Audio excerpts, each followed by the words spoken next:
Permanent Subcommittee on Investigation will come to order. Good afternoon. Thank you, Mr. Whitaker, for being here today. Thank you to my colleagues who have joined us. Just over 5 years ago, Boeing and the FAA were thrust into the spotlight, unwelcome but inevitable, when two Boeing 737 MAX aircraft crashed in less than 6 months, killing 346 people. The aftermath of those crashes raised troubling questions about the role the FAA played in overseeing and approving changes to the design of Boeing aircraft. Americans were assured by the FAA that problems with Boeing's aircraft were addressed when the FAA allowed the MAX to return to the sky in November 2020. Yet, just over 3 years later, this January, a door plug blew off a Boeing 737 MAX mid-flight. That incident is seemingly indicative of a broader systematic set of issues that the FAA still has not addressed. Our subcommittee began its inquiry into quality and safety practices at Boeing 8 months ago, following whistleblower allegations that shortcuts have been taken during the manufacturing of Boeing's 777 and the 787 aircraft. Today's hearing is our third as part of this ongoing inquiry, and it's a critical step in understanding how the FAA's oversight of Boeing has or has not compelled Boeing to address the fundamental flaws in its safety culture. And we have said it is a safety culture that is broken, that Boeing has put profits and speed of production ahead of quality and safety, and ultimately that failing is at the core of its current difficulties. In June, the subcommittee released new findings detailing concerns from whistleblowers, including about Boeing's ongoing mismanagement of non-conforming parts and removal of quality inspections.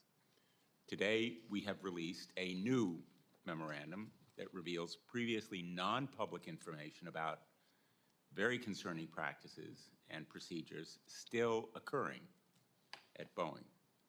This memo reveals that many of Boeing's employees still feel pressure to prioritize speed over quality, raising serious safety concerns. And this survey is illustrated behind me. According to it, conducted by Boeing in May, I should emphasize conducted by Boeing, quote, schedule pressure is still significant. The survey found that 1 in 3 Boeing employees said that schedule pressure may cause their team to lower its standard. That is a profoundly disturbing finding. The memo also reveals that FAA found more than 100 alleged instances of non-compliance with federal regulations and Boeing's own procedures as part of a special audit examination of Boeing and its supplier, Spirit Aerosystems, after the door plug blowout. The FAA found alleged non-compliance across multiple crucial stages of the production process. For example, the FAA found that, quote, Boeing is failing to ensure many of their employees have the appropriate education, training, skills, or experience to effectively perform their assigned tasks, end quote. Your report. The FAA also found that numerous instances of Boeing struggling to track and store non-conforming aircraft parts. This isn't about just storing parts correctly. It's a process that's critical to ensuring that these non-conforming parts don't make their way into airplanes. And now, as the subcommittee reported in June, deficiencies continue to plague Boeing's quality inspection procedures. In some facilities, Boeing personnel are allowed to inspect their own work. Let me repeat. in some facilities, Boeing employees actually inspect their own work. The FAA has acknowledged to the committee, or subcommittee, that this practice appeared to pose an inherent conflict of interest. Yet, the program has continued. The findings by this subcommittee today show that, in fact, not much has changed at Boeing since 2018 and 2019 when the crashes occurred. The findings about actual practices show that Boeing continues to prioritize the speed of production and profits over safety and quality, and the Department of Justice has taken action which reflect the potential criminality of those practices. In my view, the agency has to be proactive and aggressive in oversight, not reactive. Now, more than 5 years after the tragic 2018 and 2019 crashes, the same questions persist about what the FAA is doing to ensure that Boeing is properly designing and building its aircraft. Under your direction, Mr. Whitaker, the FAA swiftly reacted to the door plug blowout earlier this year, but clearly more significant reform is needed. For example, the FAA issued a rule requiring Boeing to implement a safety management system, SMS, earlier this year. The FAA is giving Boeing 3 years to fully comply, despite the fact that Boeing first agreed to implement an SMS as part of a settlement with the FAA nearly a decade ago. Prioritizing safety must permeate every aspect of the company. Without a culture that genuinely prioritizes quality over profits, safety over speed, and transparency over the bottom line, Boeing simply cannot succeed as a company. And that's becoming more and more apparent with time. The FAA's oversight of Boeing and its safety culture as a strong, independent regulator is an essential part of the company's success. Its own success depends on the FAA being strong in its scrutiny. And that means the FAA must heed Boeing's deeds, not their words, and do more to scrutinize Boeing's safety practices.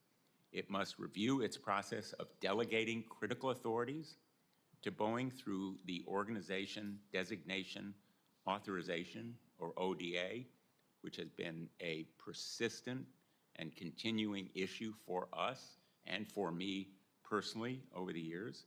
It must conduct unannounced audits, unannounced, to ensure compliance. It must ensure that whistleblowers feel safe to speak up and know their concerns will be addressed when they do, and that they will see the results of those concerns as expressed. And it must compel compliance when necessary. The FAA simply can't shy away from holding Boeing fully accountable when it's failing to deliver on safety. We can't wait for another tragedy to act effectively.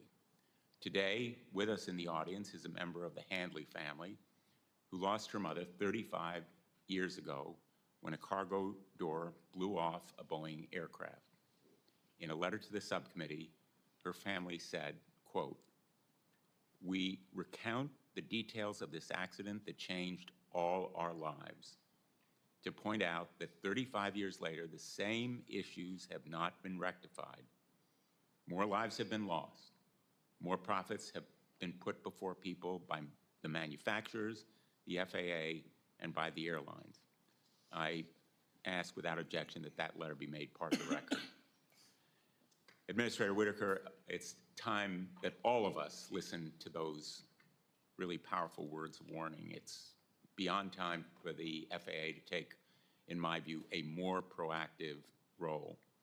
I hope that today's hearing is an opportunity for you to share the steps that you intend to take on behalf of the FAA to hold Boeing to the high standards that apply to manufacturing of aircraft. You are still less than a year into the job, and now is your moment to take that leadership role.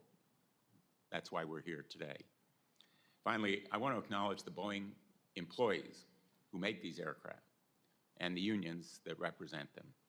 2 weeks ago, more than 30,000 Boeing employees with the International Association of Machinists and Aerospace Workers went on strike after rejecting Boeing's contract offer.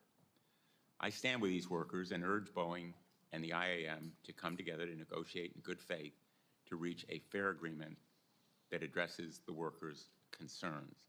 They are the ones who make these airplanes, and they are the ones who have come forward to us. More than 15 whistleblowers already from their ranks and others, and their expressions of support for our ongoing inquiry have been immensely important to inspire and inform our work. With that, I turn to the ranking member for his opening statement. Thank you, Mr. Chairman. I'll just ask my written opening comments to be entered in the record. I'll just make a couple without objection comments. Now, I really approached this investigation, these hearings, from a somewhat different perspective. Coming from manufacturing myself, I realize it's really hard to achieve perfection, and yet that's what we all expect from Boeing. Anything less than that is fatal. There are really three main stakeholders in this saga. It's Boeing, its shareholders, its employees, the airlines, the traveling public. I guess I'm part of that group. And then, of course, you have the FAA, which is the government regulator that is, really tasked with the oversight over the whole process to keep the public safe. Obviously, airline travel is an amazingly safe endeavor. They're truly, passenger miles traveled, there's no safer method. I certainly cling to that. I like the fact that I have a live pilot in the cockpit that's taking the same risk as I am, but we all take a risk as minimal as it might be. And of course, the FAA's job, I would say Boeing's job, I would say the airline's job is all to minimize that risk, to bring it down to essentially zero. And they all have a stake, and they all want to do it. And we all want Boeing to succeed. So I guess where I do take issue with the chairman's comment where he said, pressure, sacrificing safety for profit. I don't think that's the case at all. Having an airplane fall out of the sky is probably the most devastating thing to profit of the airline industry, right? I think the pressure comes from all of us. The airlines want those aircraft. The public want those airlines to get those aircraft, so we have more flights available to us. So it's a generalized pressure, and I can imagine the pressure when you've had these instances, of the MAX aircraft going down. You've got to shut down production lines, the Dreamliner. I mean, that's created backlogs and enormous commercial pressure from all of us to get those production lines back up and running. Again, pressure on the FAA as well. So again, I just take a more sympathetic view of the challenge that everybody has. Now, Shelley wanted to hear from Boeing. I really wanted to hear from the airlines, because what I've been hoping that this investigation, these hearings provide is eventually, in the end, comfort and reassurance to the public that everything is being done to ensure their safety. And again, a lot is being done. I don't want people freaking out. I don't freak out when I step on an airplane, and I fly Southwest almost exclusively 737s. I hop on there. It could be a Series 700, 800 MAX. I note it, but I don't worry about it. I really don't, because I know the risk is so unbelievably minimal. But having said that, having obtained these documents, having had these hearings, I still have no idea how the MCAS system was approved. And really, seems that and lack of training with that MCAS system was the cause of the two airliners. We couldn't really get straight answers on that. So again, I think today's hearing is entirely appropriate. I think FAA has an awful lot of questions to answer. Again, with a very difficult task, but what are you doing to push the airlines, or push the, Boeing, but also the airlines? Again, I reached out to airline CEOs. I wanted them to come testify. I realize their reluctance. I mean, unfortunately, so many of these hearings just end up trying to beat up on the private sector. I understand the challenge, but I wanted the airlines to come and defend themselves. I wanted them to provide comfort, saying, listen, if Boeing's not absolutely perfect, don't worry. We have pilots that inspect these planes. We have our maintenance schedules. We detect things. We keep the public safe. But again, they were afraid to come in here, and they weren't able to provide those assurances. I'm hoping you can provide the assurance. I hope at the end of today's hearing, we are confident, okay, the administrator's got this under control, a difficult process. Again, there's no such thing as a risk-free world, but I feel pretty confident that this is going to get under control, and the public can move forward with a great deal of confidence when they step on airplanes. Again, that's my goal here. I'm not here to beat up a company. I'm not here to beat up you. I'm just trying to get the stakeholders, the players in this, I'll call it a saga, to do their job, describe the job they're doing. If they're not doing a good enough job, describe how you're going to improve it, so that, again, we can all rest assured that the safety of our airline industry and what passengers experience is as good as it can be. With that, I'll turn it back over. Thank you. Thanks, Senator Johnson. Just for the record, I want to make clear that we have invited the airlines to come, and so far they've declined. And as the ranking member said, we want Boeing to succeed. We need Boeing to succeed. And I think we have that goal in common, and that's why the FAA's role is so critical. So we welcome you today. As many know, perhaps everyone in the room, you are the current administrator of the Federal Aviation Administrator, having been appointed in October of 2023. Prior to that role, you worked in both the public and private sector, including as the FAA's Deputy Administrator from 2013 to 2016. As you know, our custom is to swear in all the witnesses, so I'm going to ask you to rise. Do you swear the testimony you're about to give is the truth, the whole truth, and nothing but the truth, so help you God? Thank you. If you would proceed with your opening statement, then we'll go to questions. Thank you, Chair Blumenthal, Ranking Member Johnson, and members of the subcommittee. Thank you for the opportunity to be here with you today. Let me first acknowledge the families and loved ones of the victims of the Ethiopian Airlines and Lion Airline accidents and other tragic air accidents of the past, and extend my deepest sympathies and condolences to them. I want to begin by stressing the importance and the availability of FAA's whistleblower and safety hotline programs. The safety and integrity of our air transportation system relies heavily on having a culture where people come forward with their safety concerns without fear of reprisal, and they have confidence in the process to know that their report will be investigated thoroughly. I want to thank the many individuals who have already reached out to our Office of Audit and Evaluation, and I strongly encourage anyone with safety concerns to report them to FAA at their hotline.faa.gov. We thoroughly evaluate every report that we receive. In addition to having our hotline program available to Boeing employees, Boeing itself must maintain a robust safety reporting program and promote a safe, proactive reporting culture within its organization. The FAA will continue to closely monitor Boeing's implementation of its ASAP program and the maturity of its Speak Up program. Boeing's manufacturing and production system is complex, spanning multiple facilities and thousands of suppliers. Because of the complexity of its operations, Boeing must have a robust safety system with multiple layers that can detect and mitigate identified risks. The FAA will hold Boeing accountable for having an effective system in place with procedures that ensure the production and delivery of safe aircraft.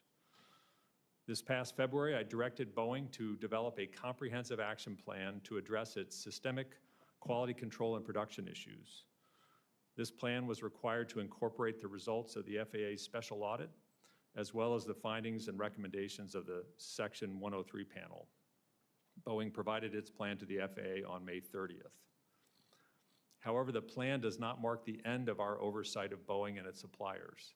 there must be a profound shift in the company's safety culture to holistically address its quality assurance and production challenges. Our goal is to make sure Boeing implements the necessary changes and has the right tools in place to sustain those changes in the long term. Since January 5th, we have added more safety inspectors at Boeing and Spirit facilities, and we will maintain our increased on-site presence. Our oversight activities include more direct engagement with company employees, additional inspections at critical points in the production process, and increased auditing of quality systems and processes. Our safety inspectors are also monitoring each of Boeing's sub-teams tasked with implementing the key components of the plan and are providing direct feedback to Boeing as it proposes changes. The FAA is closely reviewing the key performance indicators, or KPIs, to evaluate the health of the production system and will independently address any early indicators of risk. In addition to the work the safety inspectors are doing on production oversight, we also have hundreds of FAA personnel who are focused on other aspects of our Boeing oversight. These employees are monitoring the in-service fleet through our continued operational safety program, overseeing Boeing's ODA, and conducting certification activities. Addressing safety issues also requires the FAA to continually examine the effectiveness of our own oversight processes and make necessary improvements. We must continue to be increasingly proactive and establish a more dynamic oversight protocol that allows us to anticipate and identify risks before they manifest themselves as events. As our first step, we are reevaluating our current safety management programs and our internal safety oversight initiatives. We are also examining opportunities to leverage our vast data resources to become more predictive in identifying risks across the aviation system. To this end, the agency is undertaking a fresh look at our current capabilities to provide more real-time insight into emerging safety trends and to share relevant data across the various components of our safety ecosystem. We must all do our part to restore public confidence in our aviation system. As administrator, I have already committed to improving our own safety practices. Boeing must do the same.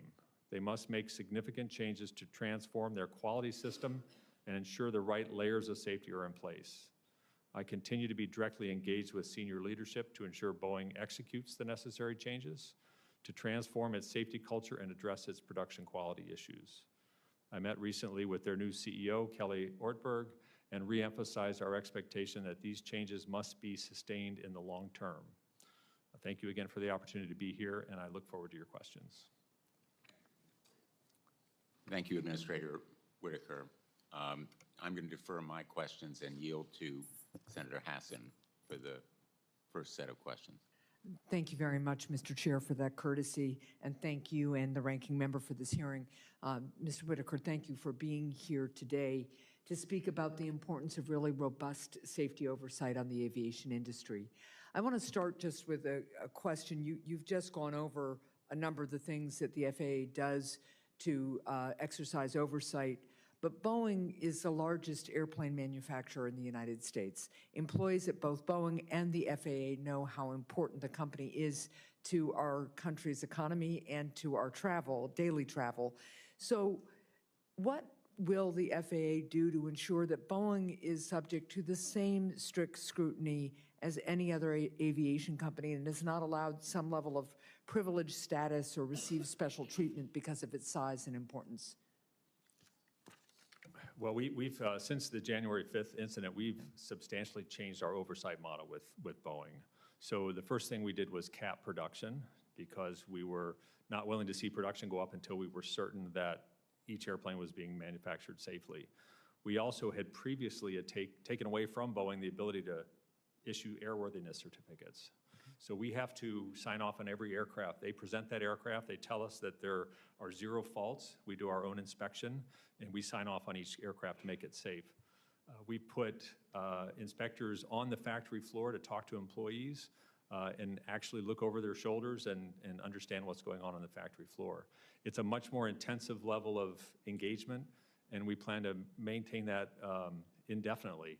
The goal here is a culture change at Boeing, and that is a very long-term project. And throughout this 9 months, the discussions with Boeing has been, this is a multi-year process. It's not a multi-month process.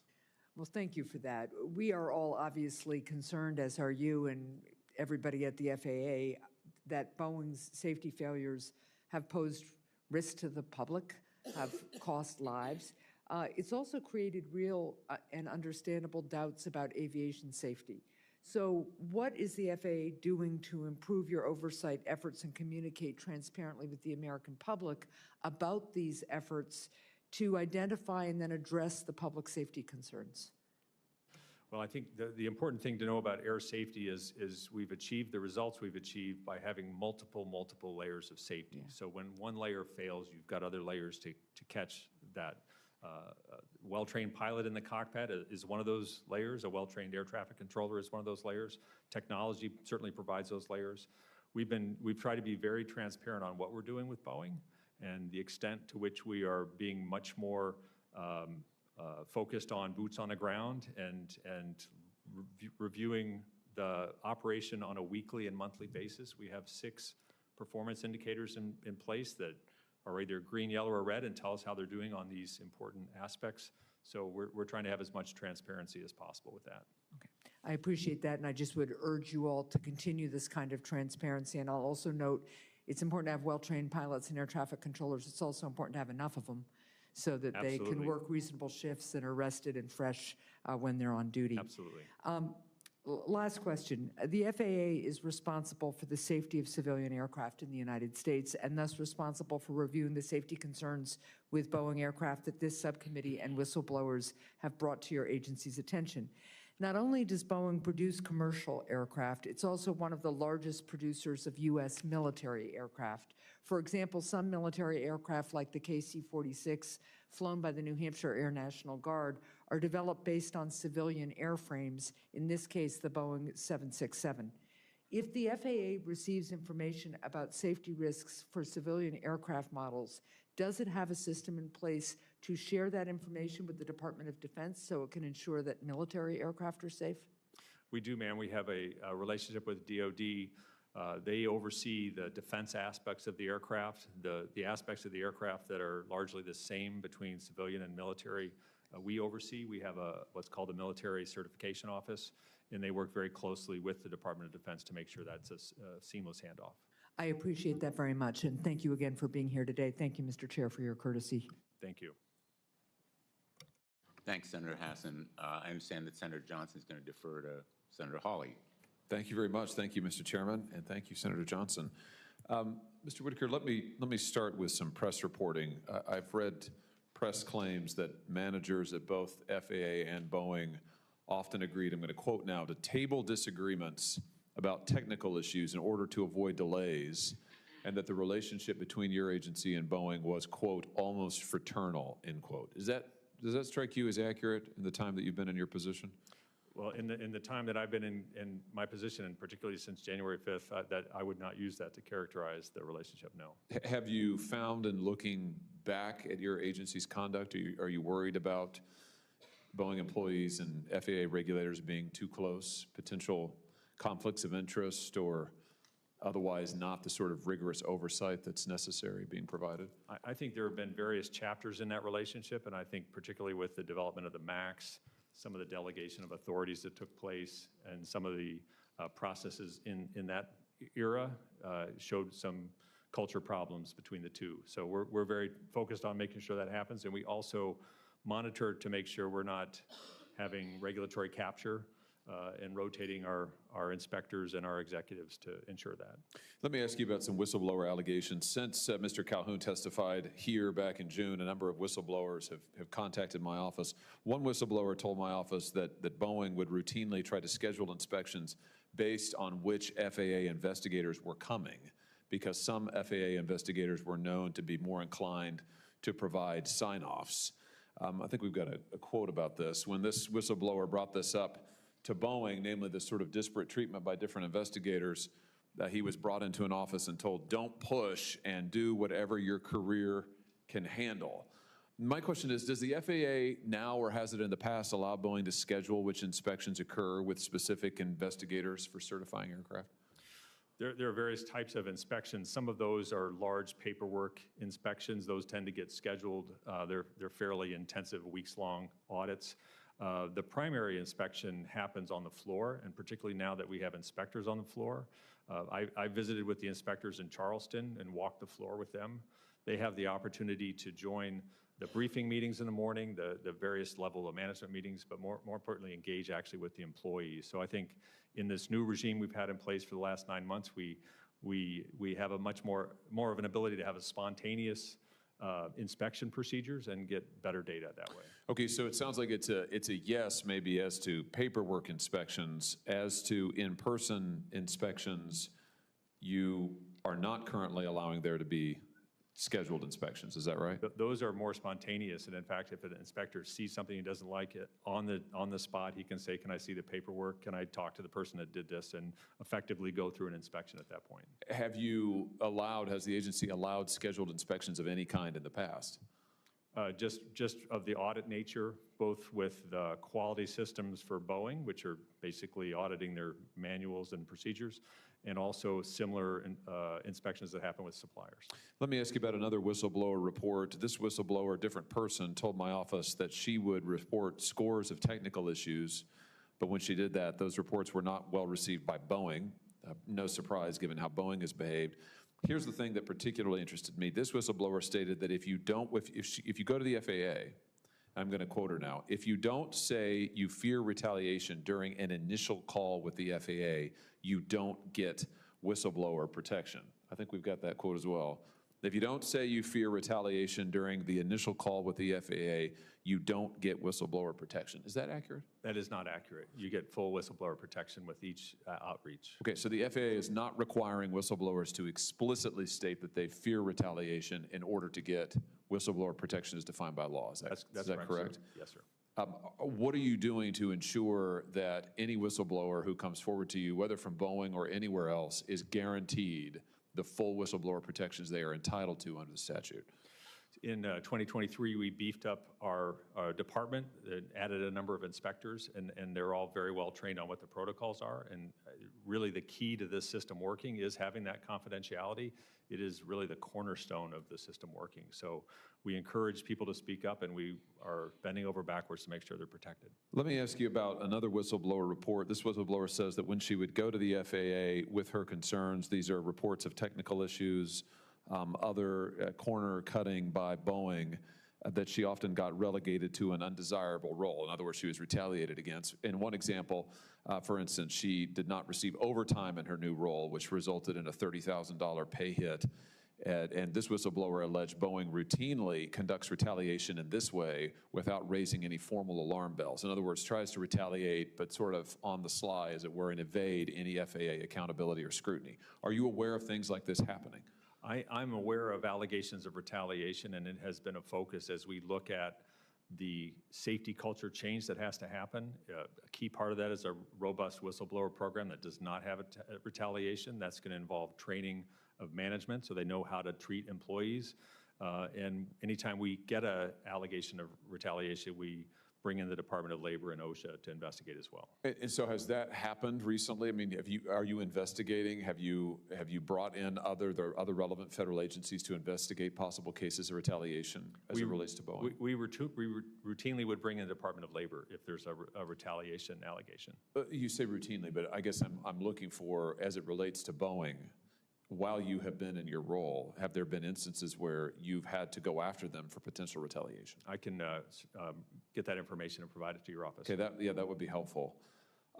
In my time remaining here, let me just ask about something you testified to back in June when you were before the Commerce Committee. You were talking about changing your approach to inspecting Boeing production facilities. But one former FAA official has commented that 150 inspectors is a drop in the bucket compared to the amount of work that goes on at a typical Boeing production facility. Boeing says they have 170,000 employees.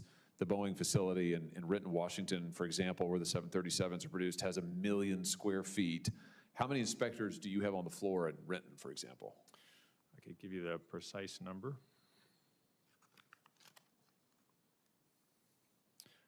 We currently have 11, and by the end of the year, we plan to have 13 inspectors there. So you have 11 on a floor of 1 million square feet. There are 12,000 employees at Renton.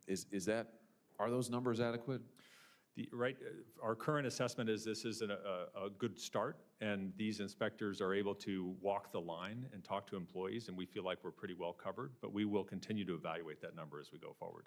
Well, my time has expired. Thank you, Mr. Chairman, and thank you, Senator Johnson, for allowing me to ask these questions. I just want to say in closing that, listen, what's happened at Boeing is absolutely unacceptable. As I said to the CEO when he was sitting right where you are, for the CEO to have gotten a 45% pay increase as he did year over year while he wasn't paying his machinists out in the Pacific Northwest, while his planes are literally falling out of the sky, is absolutely reprehensible. They are destroying, he is destroying a great American company, and I don't buy this stuff that Boeing has a culture problem. Boeing has a leadership problem, and I just want to make sure, Mr. Whitaker, I'm glad you're doing the job you're doing. I want to make sure your agency is holding their feet to the fire. I worry about these reports that there's this sort of fratty culture between the FAA and Boeing. We need tough oversight there, and we're counting on you to provide that because, frankly, the American public deserve it when they get into an airplane, and the good people who work for Boeing deserve to be protected. Thank you, Mr. Chairman. Thanks, Senator Hawley. Senator Butler. Thank you, Mr. Chairman. Thank you, you and the ranking member for having today's hearings, continuing this very important conversation. Director Whitaker, thank you for the work that you're doing. I want to pick up a little bit on Senator Hawley's sort of line of questioning around the inspectors on the floor, the sort of ratios, and so how confident are you in getting that right? We know that following the door plug incident in the Alaskan Airlines plane in January, we referred to it as the January 5th incident here. The FAA has talked a lot about deploying more inspectors to the Boeing plants across the country. I think we just talked specifically about one in particular. Can you just, in the aggregate, tell us how many inspectors that have been deployed across Boeing manufacturing facilities, and how does that compare to the January 5th incident? Thank you, Senator. So pre-January 5th, our focus was not on actual boots on the ground inspection. It was much more of an audit approach and not intermingling our staff with what was going on the floor. So that was a big change we made after January 5th. I have visited a couple of these facilities and walked with the inspectors. The total target, to answer your direct question, is 55 by the end of the year. We're at 46 right now, and we expect to hit the 55. Basically, it's 13 in any of the three big Boeing facilities, and then 16 in various supplier facilities. And the way it typically works is they walk from station to station. They talk with the people who are doing the work. When they have questions, they ask them to show them where their work instructions are and where their tools are. And right now, we feel like that gives us a pretty good visibility into the factory. We get this question a lot, is that enough? And I've gone back several times and said, are we sure this is enough? And so we are continuing to monitor that. But right now, we feel like we're getting pretty good engagement, but we will up that number if we need to. Well, let's talk about that engagement, because I just want to understand, like, what does that mean? Like, someone is asked to perform a duty or a task, there's a concrete outcome that is being expected that defines success. So can you talk to us a little bit about what concrete results do you expect from these investigators? Maybe that'll help us all understand whether 11 is enough. So a typical investigator would join in the morning meetings as a shift starts, where they talk about problems that may have been on the line or areas of focus. They'll focus on key inspection points or key issues that have come up in audits to see how the employees are doing, whether they feel like they've got enough training and enough tools to do their work. Boeing is deploying, as part of the comprehensive plan, a new tool tracking technology and a new part tracking technology. So those are pilot programs that are rolling out, so the employees are being trained on that, and they're watching how that program rolls out as well. So if I heard you correctly, they are expected to go to meetings, review audits, and talk to employees. I don't want to oversimplify it. I just want to make sure that I'm get it accurate. I mean, that's in addition to their normal certification duties, which are structuring the audits and filling out the forms related to audits and that type of thing, yes. Okay, and so how do you then take those specific outcomes and turn them into signals, reports, feedback? How do you take what you're experiencing or what you're learning through those investigators, through their sort of 3 focused areas of return for the agency, and then turn that into something that ensures greater confidence for the public? Help us understand A, B, and C, which is where the ultimate end is greater public confidence in the product that Boeing is putting out.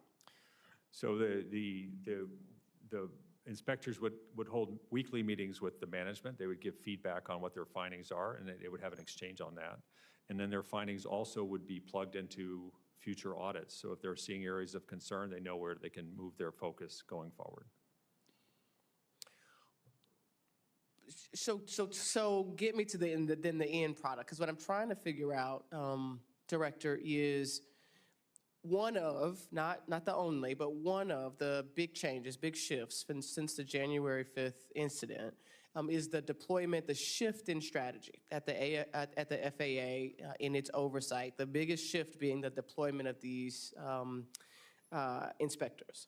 If this is the biggest strategic shift that the oversight agency is making, how do we get from how are we assessing whether or not this was the right strategic shift and communicating that then to the American public, to airlines, to oversight bodies like this? What is it exactly that these inspectors, that we're learning from these inspectors? Maybe I can phrase it that way. What are we learning from these inspectors in the 3 things that you've asked them to do? Go to the meeting, review the audits, talk to the employees. How is that conferring to greater public confidence and stronger oversight? I'm just trying to, again, understand this is the biggest shift that you made. And I understand many, but I do want to understand it's the biggest shift that you made. How does that get us to the end point that we want, which is the greater confidence, a stronger product, and better protected workers? Well, let me back up a bit. I wouldn't necessarily characterize it as the biggest shift that we made. It's one of a number of changes, and I think one of the key things that we do now is we have these 6 key performance index metrics that we're monitoring constantly. We monitor them on a weekly basis. Those 6 metrics tie directly into the comprehensive plan and tell us how Boeing is doing on the comprehensive plan, and that deals with things like employee training. It deals with things like traveled work, work that's done out of order, work that has to be redone, so we can actually measure the quality of the production line through these 6 metrics. The work that the inspectors do is very linked to that. Their feedback goes into those metrics, and those metrics are also tied to the production cap that we've put in place. So I would say that the changes that have been put in place for Boeing and oversight are pretty widespread, and the inspectors on the ground are one part of that, but they feed into the other pieces of the plan. But my time has expired. I just want to make the point that we don't know, the inspectors are the only eyes and ears that you've articulated that actually help us to assess whether any of those other things are actually being met. And so I just wanted to help the people here and this subcommittee understand, if this is the biggest single investment into making all of this other stuff work, how is it that we are measuring the success, concretely, how are we measuring the success of this big strategic shift or tactical shift, if that's a better way to describe it, that then flows into all of the rest of the accountability metrics that we're holding to Boeing? I understand my time has expired, Mr. Chairman. I just would love to follow up with you, Director, to understand that better. Happy to do that. Thanks, Senator Butler. We've been talking a little bit about inspectors. Those 11 inspectors were designated in reaction to the January 5th incident, correct? They were part of the holistic response to the January 5th. So it was essentially reactive. Yes. Those 11 inspectors are for the Renton plant, or are there others for other plants? So by end of year, we'll have 13 in Renton, in Everett, and in Charleston each. Now, Renton is 1.1 million square feet with 12,000 employees. Those 11 inspectors are just a token force, correct? They're not actually, they're not there to run the quality system. They're there to oversee the quality system. So they're able to, that number of inspectors allows them to go to each station. So there are, I think, a dozen stations in the build process, and talk to the employees that are working on those. So they don't actually do the kind of hands-on quality control. You're still depending on Boeing employees to look at the parts, to review the assembly, to watch what's going on. We continue to have the delegation of that authority to Boeing employees, correct? It's not a delegation of authority. The manufacturer is responsible for the quality assurance system and the quality management system. The inspectors are there to make sure they have a robust quality management system and it's functioning, and the KPIs that we look at every week are telling us whether that's working or not working. So they are not really responsible for the quality inspections, the actual hands-on. The actual inspections are done by the Boeing quality inspectors. And for the 737 MAX, there are close to 1,600 inspection points that happen during construction. And that's done by Boeing employees, and we provide oversight into that process. Hence, there is validity to the claims of whistleblowers who come to us and say, you know, mechanics are looking at the guy next to them as quality control. That's the quality control, or reviewing their own work. Well, certainly for key inspections, they always get two sets of eyes. So that for matters around fit and finish, form and function, those always have two sets of eyes. There are some inspections that are done by the people that complete the work, but not the crucial inspections. This ODA, or inspection, and the system has been controversial for some time, as you know. And I think that the 13 inspectors who will be there by the end of the year are inadequate to the task of really assuring the public that there is quality control by an objective and independent entity.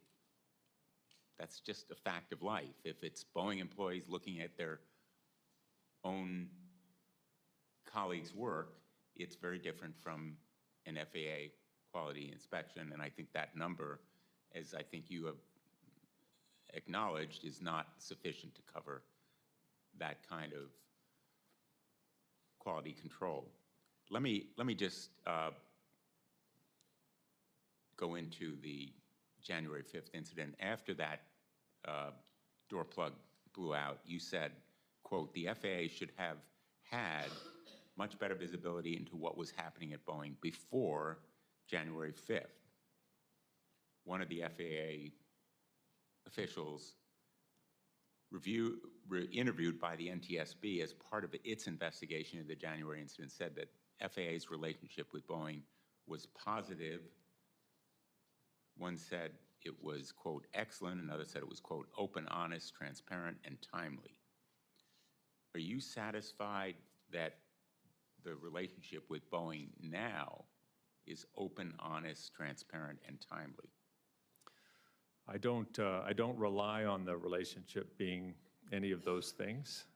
It's more of a verification approach, which is why we have the inspectors on the ground and why we have the key performance metrics that we can measure going forward. These are very objective outcomes of the production process and give us a very clear picture of the health of that system.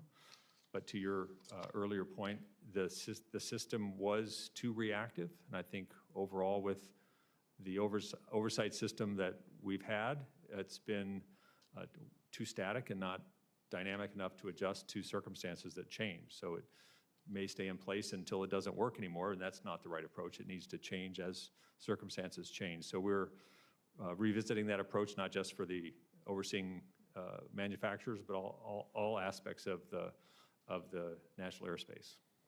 I think you testified that you foresee changes in Boeing, and especially in its safety culture, coming at some point, perhaps years from now. Doesn't it have to be like weeks from now? Isn't there an urgency here? Well, Isn't this company seriously in jeopardy? I think that change management with a company with 170,000 employees takes a long time. So the comprehensive plan has a lot of front loading on things that can be done quickly, like the tool and parts tracking technology that's most manufacturers would have had already. They bring that up to our current standards. But just to interrupt, and I apologize, Boeing has been promising these changes for a long time, right? I mean, yes, cultural change does take time, but Boeing, going back years now, would have been criminally charged, except it promised change. And it was spared that prosecution on that promise. It broke the promise. And now it's being criminally prosecuted. Why hasn't the FAA said, you were on probation in effect, you have to do it now? So I think we effectively have by capping production. So they cannot grow to where they need to grow without having these 6 metrics in the green, stable, and a plan to grow safely. And I think that's the big difference between now and previous efforts. If they don't do that, they don't grow. And if they don't grow, they're not going to be able to achieve profitability. So I think we do have the right strictures in place to make this happen. I think it would be not possible to have company-wide culture change in a matter of months. I think it's going to take years. I think those employees that you surveyed, a lot of them aren't going to believe it until they've seen it for years. They need to hear it from their leaders. They need to hear it from the vice presidents. They need to hear it from the mid-level managements, and they need to hear it for years. So we know that takes a long time. But there are a lot of aspects of this that have been rolled out and are being rolled out. Safety management is also another thing that should not take as long as is indicated, 2027, and we are going to work to try to accelerate that as one of the conditions of this plan. But it takes a long time to get that. That's part of the culture of safety, and it takes a long time to change that safety. Well, my time has expired. On this round, I'd like to pursue some of these questions. I respect that you sought to answer them, and I'll follow them. But let me just say, I'm not a business school graduate or a business CEO, but this company has had a lot of time to achieve change, a lot of time. And the ranking member is partly correct that maybe perfection can't be achieved, but it has to be the goal when you put an airplane up in the air. We ought to have zero tolerance for risk to the extent we can eliminate it. In other words, needless risk when you manufacture an airplane is reckless. Maybe not when you make a pen. There is a margin of error when you make a pen. If it doesn't work, I'll get another one. If the airplane isn't working up in the air, people die, and people have died. And so I'm going to yield to the ranking member. Thank you. So I guess I'll take partially correct. You know, listen, I come at this with a different perspective. I ran a manufacturing plant for 30 years. We supplied the medical device industry. We had all kinds of quality audits. We had, quality systems in place. You know, I understand them. And there is a point of diminishing returns here, too. You have somebody check the quality control person, and who's going to check the checker? And then who's going to check the checker of the checker? So, again, you had to put in reasonable systems. I appreciate the questioning of my colleagues trying to find out, okay, what do these inspectors do? I'll drill down a little bit further. First of all, I would think FAA would rely on the fact that we've got these inspectors walking around. If there's really a problem, you would hope Boeing employees would come up to an inspector and mention something. First of all, does that happen quite frequently? I think the sense is that they have felt unwilling to do that. So working on that change so they feel more welcome to do that, which is why we've given them multiple outlets to do it. Do you know of instances of retaliation against Boeing employees when they've approached FAA inspector? I don't know of specific incidents, no. Do you get the sense that currently at Boeing, there's a hostility toward FAA inspectors or a sense of cooperation or something between that? I suspect you might find all of those range of reactions, but our inspectors are reporting that they're finding a cooperative attitude, but they're primarily focused on understanding what's going on the floor and talking to employees. Is there a difference in general attitude between manufacturing sites? I mean, is one of the manufacturing sites better? Are they coming up to speed quicker? Are they engaging in that cultural change quicker than others? The only thing I can comment on that is this comprehensive plan has rolled out with the 737 on those particular sites, but it is now being rolled out in all of the lines as well to cover all their models. How many different inspections are there, let's say, on a particular airliner? Do you have any idea? So the 737 has almost 1,600 inspections in the quality inspections in the manufacturing process. So how many of those would be 100% inspection versus like some kind of statistical sampling? I can come back to you with that information. Is that something the FAA agrees on with Boeing? Is that something you discuss? It is part of the quality plan that Boeing puts together, and we do review that plan. Do you basically agree with it at this point in time? They have added about 30% more inspection points over the last couple of years, so we do agree with that, yes. Okay. I mean, that's the way the system's it has to work. I mean, you can't have layer after layer after layer. At some point in time, you have to rely on a system, and really the proof's in the pudding. One of the things I was disappointed with the airline CEOs not coming in here, again, I wanted somebody to talk about the safety record. Again, I don't have the stats in front of me, but it always seemed like there were, these airline disasters occurred in threes. I mean, we literally have not had an airline disaster in quite some time. And other than really the 737 MAX, which I want to get into. I mean, do you have the safety stats? Can you spout those off to us today, or? As far as major air accidents? Yeah, passenger safety per traveled mile. Yeah, I mean, I don't think there's anything close to airline travel, is there? No, I think in the U.S. it's been about 15 years since a major U.S. accident. But again, just miles traveled, it's the safest way to go. Yeah. You're a lot safer in an airplane than you are in a car. Yeah, and it's worth mentioning that the airlines have been engaging more with Boeing. Many of them have put inspectors in the plant, so they also have inspectors walking the floor. That's what I wanted to hear from the airline industry. Now, what are you doing to check your supplier? What are you doing in terms of your maintenance? Again, I still encourage them to come forward. Yep. The goal of this is to help Boeing succeed and restore confidence in the traveling public. I do want to cover the 737, the MCAS system, because I still don't understand that. I mean, you had the Lion Air crash in October 2018. 4.5 months later, you had the Ethiopian crash. Having read this in hindsight, it seemed like that MCAS system was a real challenge, and people knew that this was an issue, correct? So I, of course, wasn't there at the time, but I have had to do a fair amount of digging into that, and I know it's been very well investigated, and I think the consensus is that Boeing withheld important safety information from the FAA during the certification process, and okay, again, you weren't there, so you're not going to get blamed for this. Do you think the FAA was not aggressive enough or firm enough? Was there too cozy a relationship? Was this industry capture of a regulatory agency that Boeing felt they could withhold that information?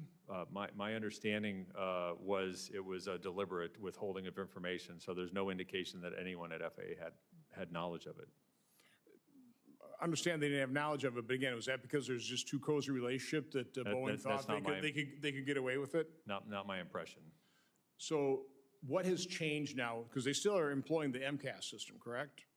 So the MCAS system went through a number of technical changes, and I think the big change was pilot training, because the pilots were unaware of how this system operated. That MCAS system basically caused those airlines to nosedive, right? And one of the reasons they didn't have one of the indicators, I mean, those airliners cut some corners, and they ordered their planes with only one of these, was it airspeed indicator? I mean, one of the indicators, correct? Angle of attack indicator, and the best practices would have been to have a redundant system in manufacture, yes. So now that's required, correct? Yes. Has there been an upgrade to the software itself significant so that the training is easier, so it doesn't rely so much on, again, this is kind of what's it stand for? Mechanical, I wrote it down here somewhere. But it's really about an automated system. I mean, an automated system that requires extensive pilot training to prevent it from nosediving into the ground. It's not a very good automated system. I mean, have they improved that thing? Well, I don't have great detail on that. I understand there were software updates, of redundant systems on the angle of attack indicator, and extensive pilot training. Well, I'll point it out to you, to Boeing, to the airlines. I would like to understand this, seeing as I fly these things quite a bit. I still don't understand it. I still don't understand what they did to give me the complete confidence going, okay, they have this totally fixed. So I would like that if you could, We can do that provide from you the FAA's perspective, kind of lay it out for us, issue a report. Yeah. Again, the goal here is to provide the confidence to the public, because we've actually corrected these problems, and we agree that these problems have been corrected. Yes, sir. Okay, thank you very much. Senator Hassan. Just picking up there for a moment on MCAS, do I recall correctly that not only had FAA not been informed of the scope of the system and the certification process, but also the carriers and flight crews had not been fully briefed or briefed at all on the functioning of the system? That's my understanding, Senator. And was the decision not to inform flight crews of how the system functioned linked to the decision to withhold information from FAA? I don't know that they were necessarily linked, but my understanding was there were economic considerations that if pilot training was required, there were financial penalties, and that drove part of that decision-making. Penalties imposed by? My understanding, it was an aircraft order contract between Southwest and Boeing. Who at Boeing made the decision to withhold that information from FAA, and who at Boeing made that decision not to inform carriers and flight crews of how the system functioned? So I was in the private sector during that time, so I wasn't involved in the particular instance. I don't have that level of detail, but we can certainly provide. But FAA must, right? We have information we can certainly provide, sir. Okay. Will you provide that to the subcommittee, please? Yes, we will. You mentioned that the FAA's oversight became, I think the words you used were too reactive, too passive, unable to adapt to change. What kind of change would the FAA have been able to adapt to had it been more agile in this case? With respect to the January 5th incident? With respect to your oversight of Boeing quality control over the last decade? And every time I say your, I know you haven't been there for 10 years, and you joined last year. So. I think when I talk about technology evolution, I'm talking about some of the technology in the cockpit. For example, there have been advancement in auto landing technology, advancements in technology in types of aircraft that we're seeing. So we're starting to see new forms of aircraft like advanced air mobility. We're seeing drones. We're seeing supersonic flight. So all these technological changes are presenting challenges, and our system needs to be flexible enough to adapt to those challenges. But a lack of visibility into potential decline in quality control related to the incidents that this subcommittee has been focused on have not been related to these sort of high-profile next-generation evolutions of technology, right? It's about whether or not the manufacturer and its contractors have been implementing best industrial practices, correct? It is, and I think in that situation, we're really talking about utilizing better data to have a better idea of what's actually going on the factory floor. What kind of data would have revealed to the FAA, had it been collected, that you needed a more aggressive approach to examine the industrial processes? So since the January 5th incident, when we asked Boeing to put together this comprehensive plan, there are now 6 key performance indicators that we monitor constantly that tell us how they're doing on traveled work, on employee training, on ticketed items at the end of production. Those metrics give us a very clear picture of the health of the company. So if those metrics move into the yellow, we know there's a concern. If they move into the red, we know we have a serious concern. And when you look retrospectively at the period of concern, was there a decline in those metrics? We just started the metrics this year. Well, how'd you determine that those are the things that you needed to track? We looked for metrics that would reinforce the comprehensive plan. So there were certain changes we wanted to make, and for traveled work is a perfect example because that was a big Forgive me, issue. Administrator, here's what I'm driving at. You said that FAA was too static or passive in its oversight, that it was unable to adapt to change. What specific change what specific change at Boeing or its suppliers was FAA unable to either identify or able to identify and unable to adapt to? Well, I think in this particular case, the degradation of the quality management and safety management system. When you certify the airworthiness of an aircraft, you are also certifying the production line, is that correct? No, I mean, the production line has been certified. So when changes are made to the production line, when changes are made to manufacturing processes, but the airframe has not changed, are you alerted to that? Does that trigger some kind of inspection or examination or recertification related either to the airframe or to the production line? It depends on the magnitude of the change, but there should be, a manufacturer would have a risk analysis process that would run, and that would happen before any changes were made, and we would have visibility into that.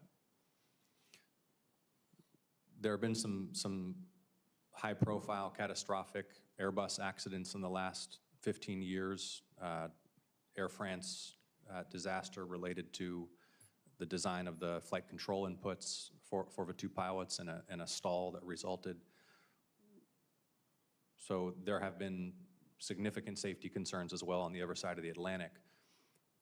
How does the European approach to fulfilling the same obligations that you have for safety differ from the U.S. approach? In what ways might it be better, and in what ways might it be inferior?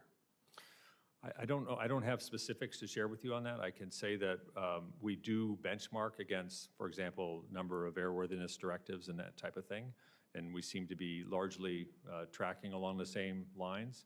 But I can follow up with any additional information. You don't have a sense of how, philosophically or by design or the structure of your authorities, EASA or FAA take different or similar approaches to certification and inspection? I don't, but I can follow up with you on that.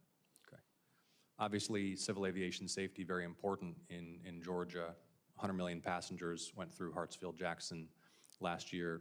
This matters a lot to my constituents.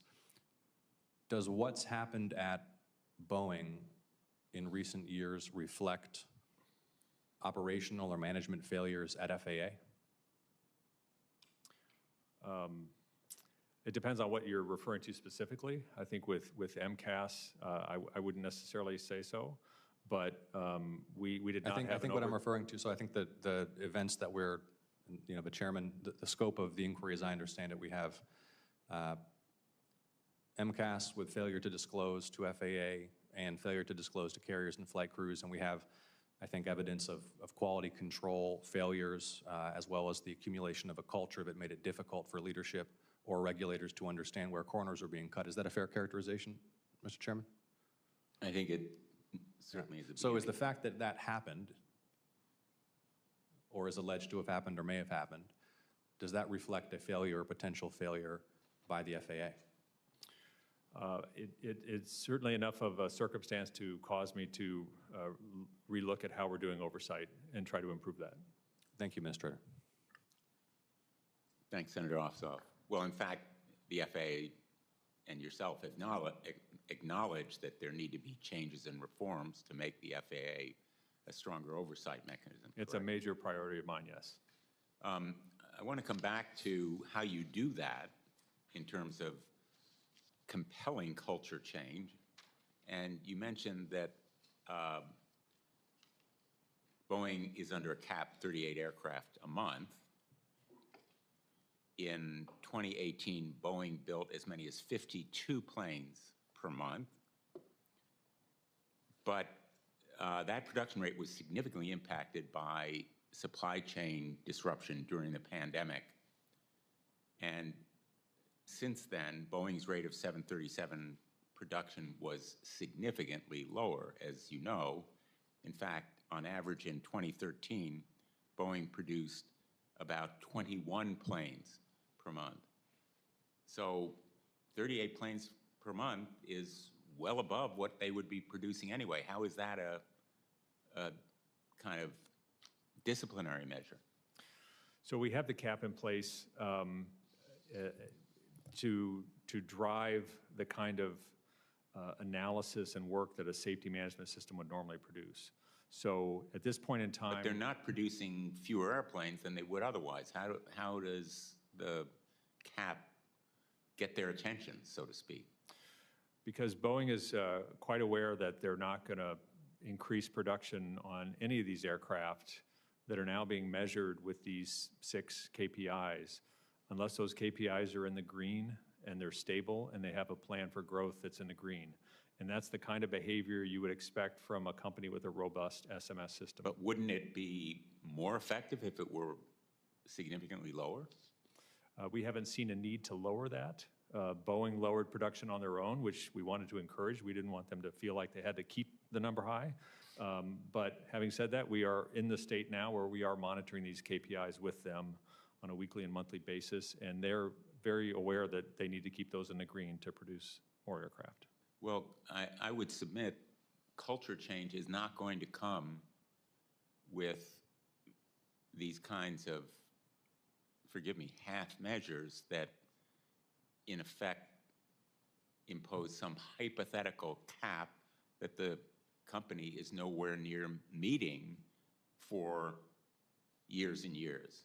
You won't have change when the effect of the cap won't be felt for years and years. What other measures can you do to achieve culture change? Well, the culture change is going to come through a lot of employee outreach and education programs. And But you don't do education. we don't, but we oversee their efforts in this regard, and that's part of the comprehensive plan. Well, let me submit, and I'm going to take a page from Senator Hawley's book here.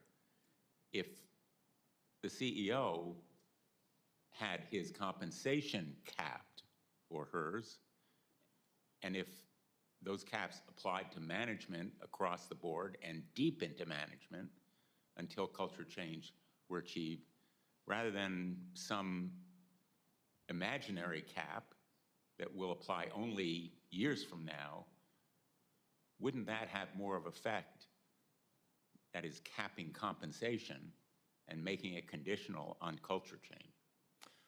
And that would certainly be beyond my authorities to implement. But what I can assure you is that Boeing will not be permitted to increase production on aircraft until those KPIs are in the green and stable. But if you set a lower production rate and you said to shareholders, the only way you're going to increase production rate from 5 aircraft a month is to cap employee compensation, and you can do that right away, or you said that to the CEO, you might not be able to direct it or order it, but it would get their attention. Yes, sir. I'm just saying, there are other ways perhaps that the FAA can be proactive and aggressive rather than reactive, in my view. And we'll certainly look at that. More than a decade ago, the FAA proposed a fine against Boeing, as you probably know, for installing what are known as non-conforming parts. They're parts that don't meet the design or quality specifications In 2021, the FAA settled several enforcement actions with Boeing, again, for installing non-conforming parts on aircraft. In June, this subcommittee shared accounts from whistleblowers, including Sam Mohawk. He's currently a Boeing quality assurance investigator in Renton, alleging these practices are still occurring, that is, the use of non-conforming parts. The memo we released earlier today validates what those whistleblowers have been saying. The special audit conducted by the FAA earlier this year found several instances of alleged noncompliance relating to Boeing and its supplier, Spirit Aerosystems, practices of documenting and handling non-conforming parts. Could you tell us what actions, if any, did the FAA require as a result of the alleged non-compliance during the special audit, and were those actions completed? So with respect to whistleblower complaints, of course, those matters get investigated separately, but the part management generally was a finding of the audits, and as was tool management. In both of these areas, there are technologies that allow significant improvement in how these things are tracked, both tools and parts, and Boeing is deploying those technologies as part of the comprehensive plan. What assurance have you received that they're employing those technologies? Because I'll tell you, according to the letter that I received just yesterday from Sam Mohawk, and I'm going to make it part of the record without objection, Boeing still hasn't complied with the year-old FAA order intended to address some of the non-conforming parts issues. So my question is what you're going to do to make them comply. Yeah, happy to look at that information. My understanding is that the part and tool technology is being piloted now on the factory floor, but that of course has come to a halt with the work stoppage that's in place. But the plan was to complete the pilot program and then roll it out system-wide. So it's only a pilot program so far? It's any new technology like this would start as a pilot and then be rolled out after the bugs are out of it. Has the FAA ever considered suspending Boeing's production certificate? What we have done is take away the right to write airworthiness certificates. So that's the thing that gives us the most control over the aircraft, not only in making sure that we control the rate, but it also has Boeing giving us an aircraft that they're declaring to be complete, and then we do a separate inspection to re-inspect the aircraft. Let me ask you about whistleblowers. We've heard from more than 15 of them over the course of just this investigation, and there are many more complaints before the FAA about behavior that they've witnessed or practices that they saw occur in Boeing. Many of these whistleblowers are not informed about the results of investigations that are conducted as a result of their complaints made to the FAA. They have to submit an FOI request, and it takes at least 9 months, sometimes longer. Why did the FAA decide that whistleblowers were no longer entitled to the results of investigations spurred by their complaints? My understanding of the process is that is there to protect not only the outcome, but the identity of witnesses interviewed and the like. But I'm happy to take that back and see if there are ways to make that process work better. Well, the identity of witnesses could always be redacted, right? And to the extent there are other kinds of classified information or whatever, it could be removed as well. But to give them no results unless they file an FOI seems counterproductive because it discourages them from coming forward, doesn't it? Yeah, I think it's a fair point, and I will take that as a to-do.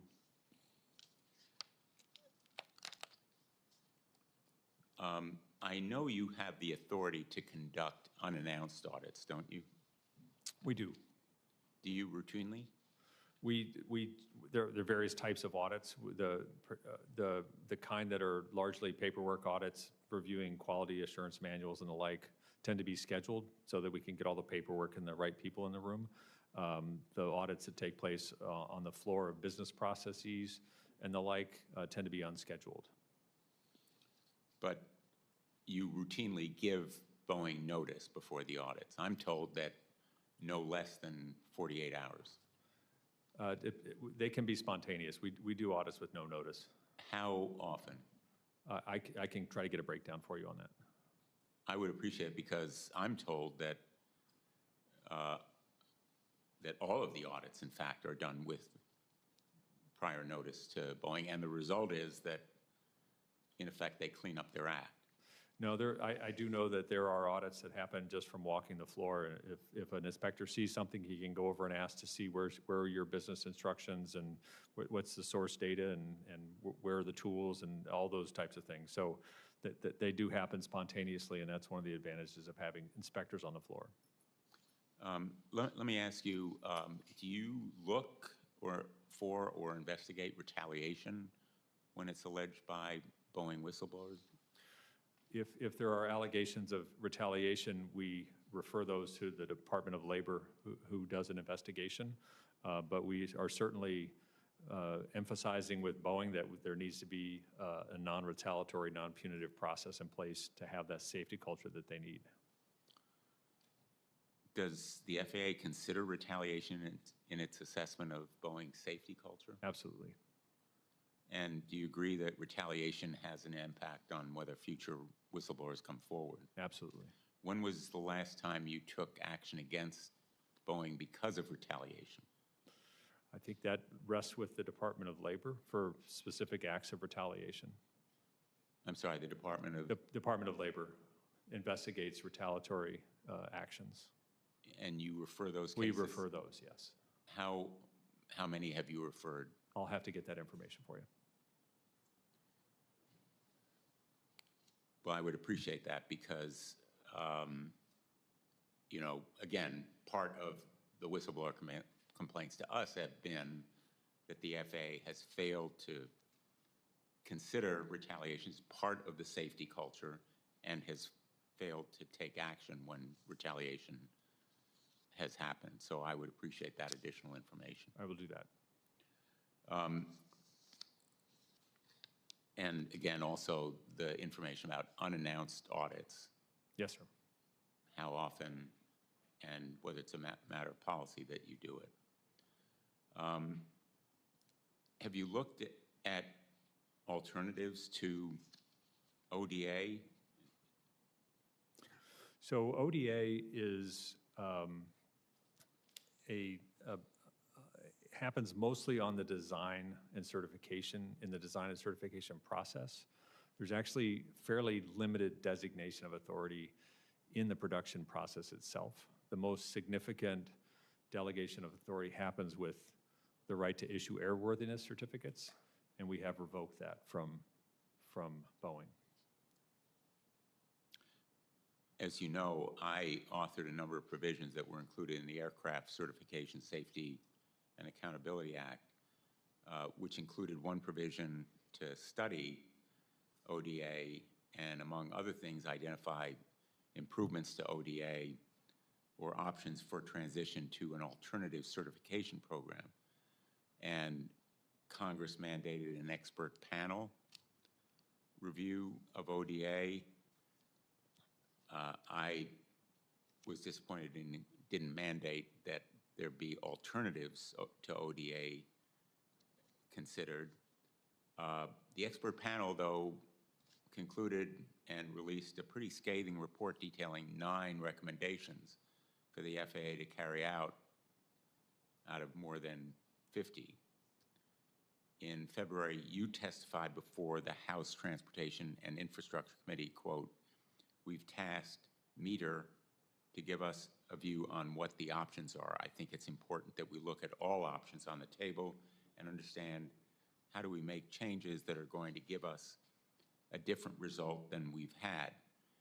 Has that study been completed, and will you commit to sharing its results with us?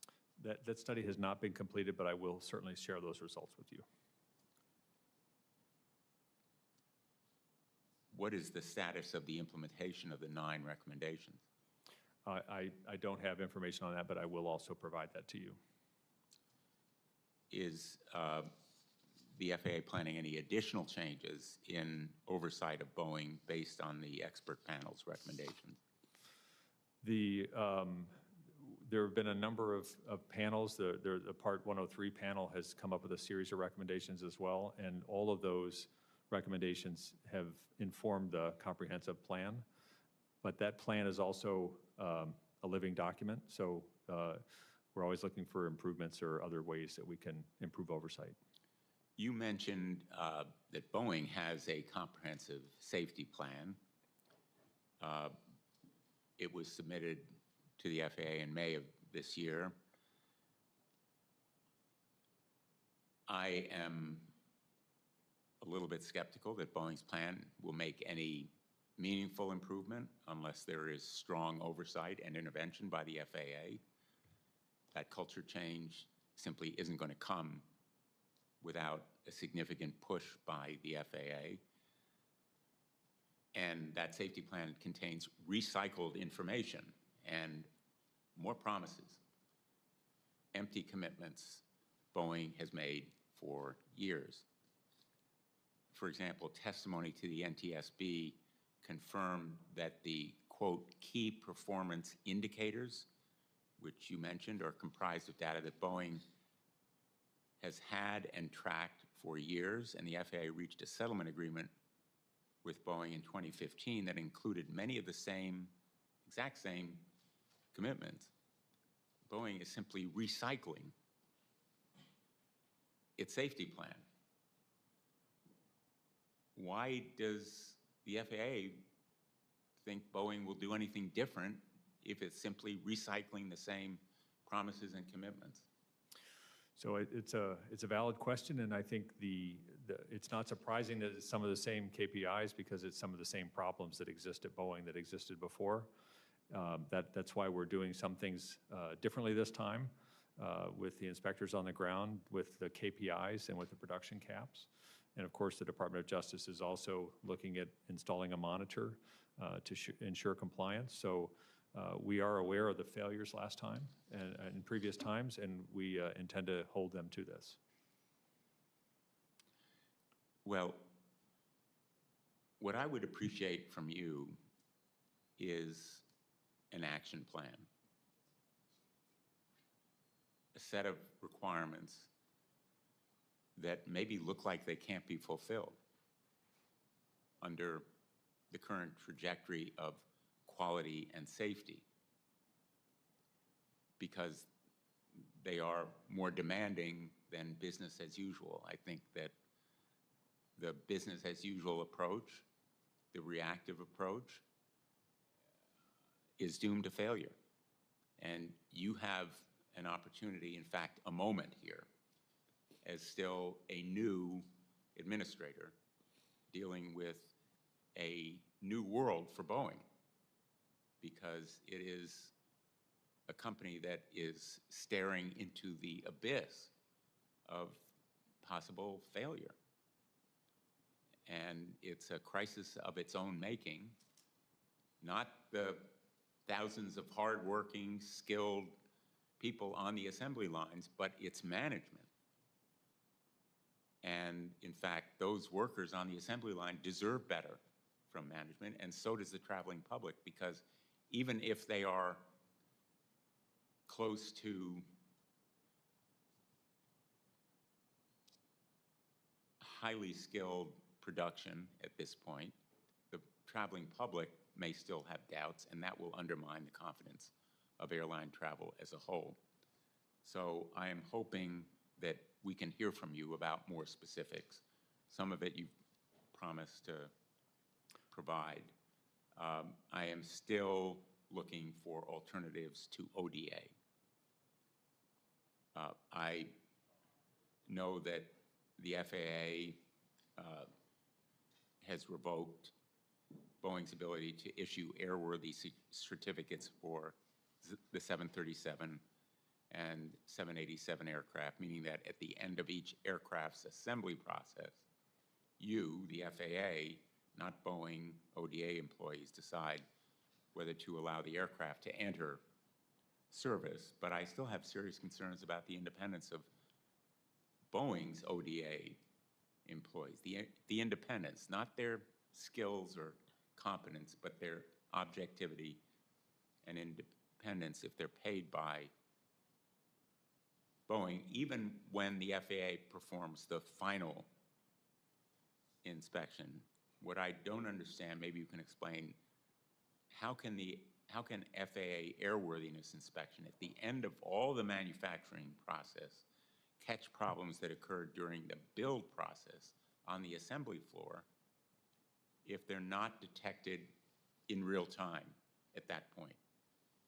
Well, there's a fairly extensive checklist that they go through with each aircraft, so that does include some invasive testing and examination, but particularly being able to get underneath the passenger area and up above, they're able to do a pretty thorough inspection. I'm also still concerned about whistleblower protections. I think the FAA needs to do more and do it more quickly and more effectively. We've talked a little bit about how it can. And I'm hopeful that the information about audits and whether there's prior notice will be forthcoming. You've agreed to provide it. I think that none of us want Boeing to fail. On the contrary, we want Boeing's success. We need it, as I said earlier.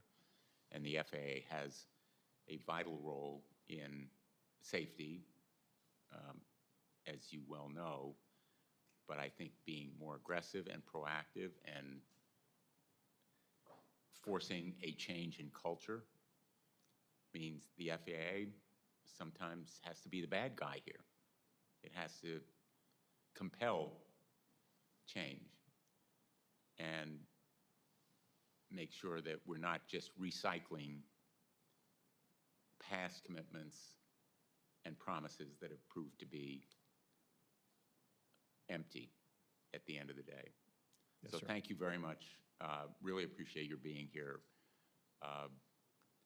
The ranking member promised that we wouldn't beat up on you, and we are on the same team, I hope, insofar as we have the same objective, but our investigation will continue, and we hope the FAA will be a positive partner in this effort. Absolutely, sir. No, we will do that, and we've got a list of follow-ups, so we'll communicate with your staff. Thank you.